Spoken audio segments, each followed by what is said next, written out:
Hi, my name is Nadia Maznani, and I'm presenting on body image. Body image overview. Every shape is different, but with social media exploiting a certain type of body frame, it is easy to feel influenced to look a certain way. Body image is defined as the image an individual forms from their judgments and feelings. It does not always reflect what is seen in the mirror. For example, the image shows that someone thinner might perceive themselves to be a lot larger than they actually are, and someone who is larger might perceive themselves to be a lot thinner than they are. Again, body image is not necessarily your actual body composition, but it's from your feelings and your judgments towards yourself. Body image is a component of self-esteem, and low self-esteem levels lead to an increased likelihood of developing eating disorders.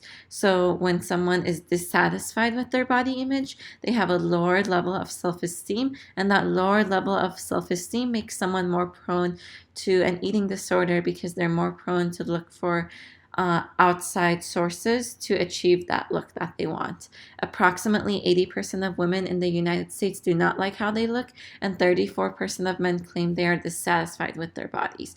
So we already see that this affects more women than men, but it does affect both genders. Body image statistics. 80% of women say that the images on television, in movies, fashion magazines, and advertising makes them feel insecure. This goes to show that there is really something wrong with the media and with the models and individuals that are being shown on these advertising businesses, because it is making so many women feel dissatisfied with themselves. Another key point down here is the statistic where the average woman is 5'4" and weighs 140 pounds, and the average American model is 5'11" and weighs 117 pounds. It shows that clearly there is this really unhealthy ideal that models have that the average person cannot attain, which also goes to show why we have such increasing rates of body dissatisfaction. Adolescent statistics. In this picture, we see a 4-year-old already comparing the size of her belly or her waist. It does start this early. Research shows that individuals start to feel dissatisfied with their body image from an earlier age each year.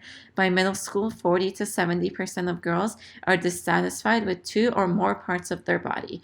At 13 years old, 53% of girls are unhappy with their bodies, and this number rises to 78% by the time they are 17.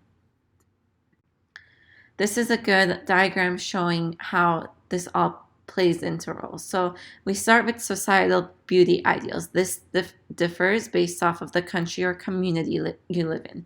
Then you have sociocultural channels, which are influenced from media, family, and your peers. Then from those outside sources, you start to internalize these messages. And then altogether, that leads to body satisfaction or dissatisfaction. With dissatisfaction, you'll start to see dieting, disordered eating, and eating disorders.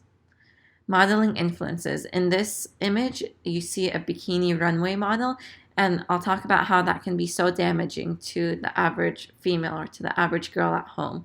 So oftentimes girls report feeling dissatisfied with their bodies after watching models or watching certain runway shows. A common example is the Victoria's Secret fashion show. These models go through extreme measures to achieve results that look like the image shown above. Adriana Lima revealed her extreme diet of not eating any solid foods for 10 days before the show, and I'm sure that she goes through even more extreme measures throughout the year to even keep that body composition. This leads girls to think that they can achieve this in a healthy way, when in reality, it really is an unhealthy behavior and often includes starving and really refining your eating. A few quotes that I liked about body image in our century is that girls are 3 times more likely than boys to have a negative body image. Young girls are more afraid of becoming fat than they are of nuclear war, cancer, or losing a parent. And girls as young as 5 are worried about their weight. This image shows a little girl who seems to be 4 years old comparing herself and comparing her belly to the Barbie doll. There have already been a few lawsuits against the Barbie doll companies because of showing such thin models on their figures. And it really does affect the child at this early stage. We know that we start to recognize ourselves at 2, and at age 4, we start to compare ourselves to others. Usually, this comparison starts with clothing and hairstyles, but quickly by age 4, it does move on to body size. This is a chart which shows self-esteem scores. It's ranged from +2 to -2. This line on the bottom shows the trend for girls. So we see that girls and boys start with the same self-esteem level at age 11, and once girls reach 12, it drastically starts to drop. This is because of puberty and the changes that come along with puberty. We know that boys, as seen in the chart, tend to have a higher level of self-esteem in terms of body image. Again, this is just stating the facts for the chart previously. This is a good diagram showing mental health and how it relates to body image and self-esteem. So mental health and body image and self-esteem all go hand in hand, because if one is feeling bad about their body image or self-esteem, that takes a toll of their mental health, and etc. These are my references. I hope you enjoyed my PowerPoint. Thank you.